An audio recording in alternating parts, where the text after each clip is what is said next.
अस्सलाम वालेकुम स्टूडेंट्स मुझे उम्मीद है कि आप खैरियत से होंगे, अच्छे से बायोलॉजी पढ़ रहे होंगे।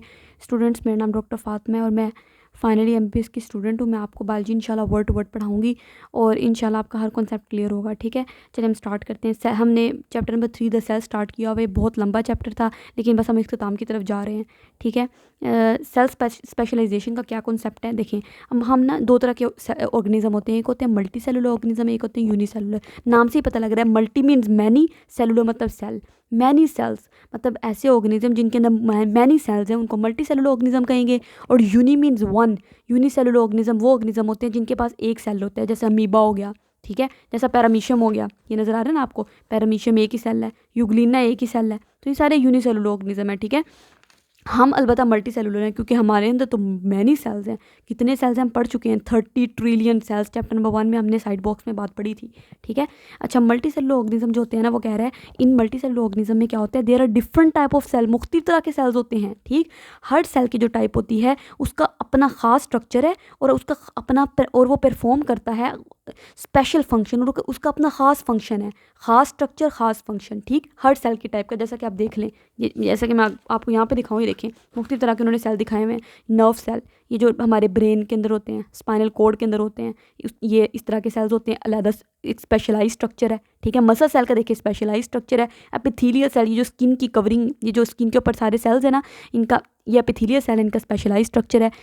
ये फैट सेल, एडिपोज टिश्यू का स्पेशलाइज स्ट्रक्चर है। रेड ब्लड सेल का स्पेशलाइज स्ट्रक्चर है। गैमेट्स का स्पेशलाइज स्ट्रक्चर है। ठीक है, तो ये जो सारे के सारे बॉडी के अंदर सेल्स होते हैं ना, स्पेशलाइज्ड खास इनका स्ट्रक्चर होता है और ख़ास स्पेशलाइज्ड फंक्शन है। जिस तरह नर्व सेल का और फंक्शन है, मसल सेल का और फंक्शन है। इसका फंक्शन क्या है, ये जो सिग्नल होते हैं उसको ट्रांसमिट करना। मसल सेल का मकसद क्या, कॉन्ट्रैक्ट करना। एपिथेलियल सेल का क्या मकसद होता है, स्किन की कवरिंग बनाना। फैट सेल का क्या मकसद होता है, फैट को स्टोर करना। रेड ब्लड सेल का क्या मकसद होता है, ऑक्सीजन को ट्रांसपोर्ट करना। ठीक हो गया, तो हर सेल जो है ना वो स्पेशलाइज्ड है अपने स्ट्रक्चर में भी, अपने फंक्शन में भी। ठीक है, लेकिन वो कहता है when cells are formed by the cell division, जब शुरू में सेल्स बनते हैं ना, सारे के सारे सेल एक जैसे होते हैं। शुरू में देखें, जब आपके स्पर्म, और मैंने आपको पीछे बताया था, स्पर्म और एग दोनों आपस में कंबाइन करते हैं तो जाइगोट बनता है। जाइगोट से आगे बनता है हमारे पास मोरूला, ब्लास्टूला। उसके बाद हमारे पास ना इस तरह आगे स्टेजेस आती रहती हैं। और ये जो जाइगोट होता है ना, सिंगल सेल होता है। इस सिंगल सेल से मैनी सेल्स बनने हैं। अब वो जो मैनी सेल्स बनने हैं ना, वो सारे सेल तकरीबन एक जैसे होते हैं। आहिस्ता आहिस्ता वो जो सेल्स होते हैं ना, उन्होंने स्पेशलाइज हो जाना है। ठीक है, और स्पेशलाइज होकर कुछ खास करैक्टरिस्टिक्स लेना शुरू कर देनी है। ठीक है, फॉर एग्जांपल वो कहते हैं कि ये एक जाइगोट है, इस जाइगोट से ये नए सेल बन रहे हैं। ठीक, ये सारे के सारे सेल जो है ना एक जैसे हैं बिल्कुल। फिर क्या होगा, बाद में एक ऐसा प्रोसेस होगा जिसको कहते हैं स्पेशलाइजेशन का प्रोसेस या डिफ्रेंशिएशन का प्रोसेस। ठीक है, उस प्रोसेस के नतीजे में ये जो सेल्स होंगे ना, इन्होंने स्पेशलाइज हो जाना है। यानी कि ये सेल जो होगा रेड ब्लड सेल बन जाएगा। ये कहेगा चलो मैं न्यूरॉन बना देता हूँ, ये कहेगा चलो मैं एपिथेलियल सेल बना देता हूँ, ये कहता है चलो मैं वाइट ब्लड सेल बना देता हूँ। इस तरह करके होता है। ठीक है, तो वो कहता है कि व्हेन सेल्स आर फॉर्म्ड, जब सेल शुरू में बने थे सेल डिवीजन के प्रोसेस के नतीजे में, दे ऑल आर सिमिलर, वो सारे एक जैसे थे दिखने में। फिर क्या हुआ, आफ्टर दे फॉर्मेशन, उनके बनने के बाद उन सेल्स ने क्या किया, क्या फैसला किया, अंडरगो द प्रोसेस, उन्होंने एक प्रोसेस अंडरगो किया, एक प्रोसेस से वो गुजरे। उस प्रोसेस का नाम था स्पेशलाइजेशन का प्रोसेस, या उस प्रोसेस को डिफ्रेंशिएशन का प्रोसेस कहते हैं। ठीक है, उस प्रोसेस को कहते हैं स्पेशलाइजेशन का प्रोसेस या डिफरेंशिएशन का प्रोसेस कहते हैं। उस प्रोसेस के नतीजे में फिर क्या होता है, दे गेट स्पेशल, ये जो स्पेशलाइज हो गए सेल है ना, स्पेशलाइज होने का मतलब है कि उन्होंने स्पेशल साइज अटेन कर लिया है, उनका एक स्पेशल साइज आ गया है, स्पेशल स्ट्रक्चर उन्होंने अटेन कर लिया है, और स्पेशल मेटाबॉलिक फीचर्स, खास फीचर्स उन सेल्स के अंदर आ गए हैं। जिस तरह के अगर मसल सेल हैं तो मसल सेल का क्या स्पेशल साइज होगा, लंबे हो जाएंगे। स्पेशल स्ट्रक्चर होगा मसल सेल का, मसल सेल के खास फीचर्स आ जाएंगे कि उन्होंने कॉन्ट्रैक्ट ही करना है बस। उनके अंदर मैसेज को ट्रांसमिट करने वाले सिग्नल नहीं होने चाहिए जो कि न्यूरॉन्स के अंदर है, क्योंकि उन्होंने वो काम ही नहीं करना। ठीक है, तो इस तरह जब स्पेशलाइजेशन का प्रोसेस होता है, तो जब सेल स्पेशलाइज होते हैं, उन्होंने खास अपनी करैक्टरिस्टिक लेना शुरू कर देनी है। ठीक है, इसको कहते हैं स्पेशलाइजेशन का प्रोसेस या डिफ्रेंशिएशन का प्रोसेस। ठीक है, जिसके नतीजे में क्या हुआ, दे बिकम स्पेशलाइज्ड। अब वो सेल स्पेशलाइज हो चुके हैं, अब वो सिर्फ एक ही खास काम करेंगे। ठीक है, हियर अब वो कहते हैं कि हम ना स्पेशलाइज सेल्स को डिस्कस करेंगे प्लांट्स और एनिमल्स के। ये मीजोफिल सेल्स और एपिडर्मल सेल्स, ये प्लांट्स के स्पेशलाइज सेल्स हैं। पहले हम प्लांट्स के स्पेशलाइज सेल के बारे में बात करते हैं। ठीक है, मीजोफिल सेल्स क्या होते हैं, ये ना एक पत्ता नहीं होता, ये जो आपने ग्रीन कलर ऐसे करके ग्रीन कलर का पत्ता देखा होगा, उस पत्ते का ना ये स्ट्रक्चर उन्होंने दिखाया हुआ है अंदर से। ऊपर से तो पत्ता दिखने में ऐसा ही होता है, ठीक है, अंदर से वो ऐसा होता है पत्ता दिखने में। सही हो गया। जब हम उसको माइक्रोस्कोप के नीचे देखते हैं तो ये जो पत्ते की ये ऊपर वाली लेयर होती है ना, इसको कहते हैं अपर एपिडर्मस लेयर, और ये जो नीचे वाली होती है इसको कहते हैं लोअर एपिडर्मस लेयर, ठीक है। और ये वाले जो सेल्स है ना लंबे लंबे, इनको कहते हैं मीजोफिल सेल।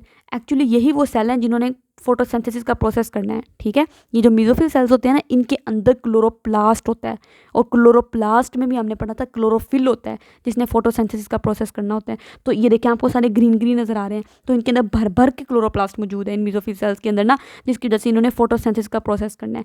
इनको अल्लाह ताला ने ना इस तरह का स्ट्रक्चर क्यों दिया है, मतलब ये गोल गोल क्यों नहीं है, ये ऐसे लंबे लंबे क्यों हैं। लंबे लंबे इसलिए हैं क्योंकि अगर ये गोल गोल होते ना तो आप खुद ही देखें इतना से सिर्फ ये सेल है, तो इसने सिर्फ इधर से लाइट एनर्जी ली, इधर से इधर से इधर से इधर से। अब जब ये लंबा सेल है ना तो ज़्यादा लाइट एनर्जी अब्जॉर्ब कर पा रहा है एज़ कम्पेयर टू जब ये गोल होता, तो गोल होता ना उतनी लाइट एनर्जी इसने अब्जॉर्ब नहीं करनी थी। अब ये लंबा लंबा सेल है तो ज़्यादा लाइट एनर्जी अब्जॉर्ब कर रहा है, इधर से भी इधर से भी इधर से भी, हर तरीके से लाइट एनर्जी अब्जॉर्ब हो रही है। देखिए इधर से भी लाइट एनर्जी, सूरज की रोशनी है, इधर से भी हर तरीके से इसने सूरज की रोशनी अब्जॉर्ब करनी है, तो ज़्यादा फोटोसिंथेसिस का प्रोसेस हो पाएगा, ठीक है। इसलिए अल्लाह ताला ने हर सेल को उसके स्ट्रक्चर के उसके काम के मुताबिक बनाया है, जैसा उसने काम करना है वैसा बनाया है, सही है। अब मीजोफिल सेल क्या है, ये ग्रीन सेल्स हैं, ठीक, ग्रीन होते हैं। ये देखें नज़र आ रहे हैं आपको, ये मीजोफिल सेल है, ये सारे मीजोफिल सेल्स हैं। ये ग्रीन सेल्स होते हैं, कहाँ पे मौजूद होते हैं, लीव्स के अंदर। लीव्स का स्ट्रक्चर उन्होंने दिखाया हुआ है क्योंकि लीव ने ही फोटोसिंथेसिस का प्रोसेस करना होता है। लीव में ही फूड बनती है ना, जो पत्ता होता है उसके अंदर फूड बनती है, ठीक है। और ये मीजोफिल सेल्स किस लिए स्पेशलाइज्ड हैं, फोटोसिंथेसिस के प्रोसेस के लिए। इनका एक ही काम है, बस तुम लोगों ने फोटोसिंथेसिस करनी, फूड बनानी है, बस तुम्हारा कोई काम नहीं मीजोफिल सेल, ठीक। तो अब अगर इनका फोटोसिंथेसिस का प्रोसेस है तो इनके अंदर क्या होना चाहिए, क्लोरोप्लास्ट होना चाहिए, वही ना। तो इनके अंदर लार्ज नंबर ऑफ क्लोरोप्लास्ट हैं, ठीक है। क्लोरोप्लास्ट की तादाद बहुत ज़्यादा होती है इनमें, और क्लोरोप्लास्ट के अंदर भी ग्रीन पिगमेंट क्लोरोफिल मौजूद होता है। और वो क्लोरोफिल क्यों ज़रूरी है, लाइट एनर्जी को कैप्चर करने के लिए ज़रूरी है। ये क्लोरोप्लास्ट के स्ट्रक्चर में हम डिटेल से पढ़ चुके हैं। क्लोरोप्लास्ट के अंदर कॉइन लाइक स्ट्रक्चर होते हैं, ये देखें मैंने आपको पीछे डिटेल से पढ़ाया हुआ है। ये कॉइन लाइक स्ट्रक्चर होते हैं जिनको थाइलाकॉइड कहते हैं। ये थाइलाकॉइड है, थाइलाकॉइड की मेम्ब्रेन के अंदर देखें ये जो है ना, ये ग्रीन ग्रीन वाले ये क्लोरोफिल मॉलिक्यूल लगे हुए हैं, और क्लोरोफिल मॉलिक्यूल ने क्या करना होता है, फोटो लाइट एनर्जी को कैप्चर करना है और फोटोसिंथेसिस का प्रोसेस करना होता है, ठीक है। तो इनकी शेप और अरेंजमेंट जो होती है ना लीव्स के अंदर, इन मीजोफिल सेल्स की शेप भी मतलब लंबे लंबे हैं, और इनकी अरेंजमेंट भी अल्लाह ताला ने इस तरीके से लीव्स में की हुई है जो सूटेबल है, बिल्कुल मुनासिब है, ताकि वो मैक्सिमम लाइट को अब्जॉर्ब कर पाएँ, ठीक है। मैक्सिमम अब्जॉर्प्शन ऑफ लाइट, क्योंकि इनका काम ही फोटोसिंथेसिस करना है, सही हो गया। ये मीजोफिल सेल का काम, मीजोफिल सेल की कहानी खत्म होगी। अब एपिडर्मस सेल की बात करते हैं। एपिडर्मस सेल्स क्या होते हैं, ये देखें ये लीव के अंदर ही आपको नज़र आ रहा था ना अपर एपिडर्मस, ये वाली सारी अपर एपिडर्मस थी, और ये लोअर एपिडर्मस है ये वाली। तो एपिडर्मस सेल्स क्या होते हैं, ये देखें टाइटली पैक्ड हैं, ये नज़र आ रहा है कितने टाइटली पैक्ड हैं। मीजोफिल सेल इतने टाइटली पैक नहीं है, उनके दरम्यान में फिर भी कुछ कुछ जगह हैं, लेकिन ये जो एपिडर्मस सेल्स हैं नहीं देखें कितने टाइटली पैक्ड सेल्स हैं ये सारे। तो एपिडर्मस सेल्स क्या होते हैं, बिल्कुल फ्लैट हैं और टाइटली पैक्ड हैं, इसको एक दूसरे के साथ बिल्कुल पैक हुए हैं बहुत मजबूती से। दैट मेक, और इन्होंने क्या बनाना है, outer layer of the plant organ. इन्होंने प्लांट का जो ऑर्गन है जो कि लीफ है, इसकी आउटर लेयर बनानी है। देखिए आउटर लेयर, ये भी आउटर है और ये वाली भी बड़ी बड़ी लेयर है ना। जिस तरह हमारी स्किन, ये मेरी स्किन है, स्किन की जो कवरिंग है ना, ये सारी की सारी ये कवरिंग बनाई हुई है एपिथेलियल ने। तो पौधे के अंदर इस तरीके से एपिडर्मस है, सही है। एपिडर्मस ने क्या करना है, कवरिंग बनानी है प्लांट की। तो अगर कवरिंग बनानी है तो कवरिंग का क्या मकसद होता है, प्रोटेक्ट करना ना। तो एपिडर्मस ने क्या करना है, प्रोटेक्ट करना है इंटरनल टिश्यूज़, इंटरनल टिश्यू को, जो अंदर वाले सारे टिश्यूज़ है ना, ये एपिडर्मस ने उसको प्रोटेक्ट करना होता है। ये एपिडर्मस ने क्या करना है, अंदर वाले जो सारे टिश्यूज़ हैं इनको प्रोटेक्ट करना है, इनकी हिफाजत करनी है, ठीक है। मॉडिफाइड सेल ऑफ एपिडर्मस, इसके अलावा एपिडर्मस के सेल्स थोड़े से मॉडिफाइड हुए होते हैं तो टू परफॉर्म अदर फंक्शन, ताकि वो कुछ और भी फंक्शन परफॉर्म कर ले। मिसाल के तौर पर कहते हैं ये रूट है, रूट के जो ये रूट है, ये रूट के एपिडर्मस सेल्स हैं सारे, ये एपिडर्मस सेल है रूट का ये, ठीक है।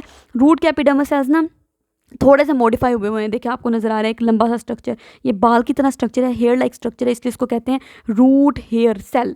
ये ऐसा सेल है रूट का है और इसके पास हेयर लाइक स्ट्रक्चर है, इसलिए इसको कहते हैं रूट हेयर सेल, ठीक है। ये एपिडर्मस सेल ही है, ये एपिडर्मस सेल ही है, बस उसने अपने आप को थोड़ा सा चेंज कर लिया है, अपनी थोड़ा सा इलोंगेशन बना ली है, जिसको कहते हैं रूट हेयर। क्यों, क्योंकि रूट्स ताकि मैक्सिमम वाटर और साल्ट की अब्जॉर्प्शन हो पाए। रूट का यही काम होता है ना, पानी को अब्जॉर्ब करना और साल्ट को अब्जॉर्ब करना। जब ये लंबे लंबे होंगे तो अगर ऐसे होता तो उतनी साल्ट की और वाटर की अब्जॉर्प्शन ना होती है। अभी देखिए लंबे लंबे इनकी बाल निकल रहे हैं ऐसे करके, ताकि मैक्सिमम ज़्यादा से ज़्यादा साल्ट और वाटर अब्जॉर्ब हो सके मिट्टी से, ठीक है। तो वही उन्होंने कहा है मिसाल के तौर पर जो एपिडर्मस ऑफ द रूट होती है ना, इसके पास रूट हेयर सेल्स हैं। ये देखिए रूट के, और हेयर लाइक स्ट्रक्चर है तो हेयर सेल है, ठीक है। इन सेल का, ये सेल्स क्या करते हैं, इन्होंने एक्सटेंशन बनानी है इन सेल्स ने, जिनको रूट हेयर्स कहते हैं। इन सेल्स की एक्सटेंशन है, ये एक्सटेंशन है, ठीक है, लंबी सी, जिसको रूट हेयर कहते हैं, ठीक हो गया।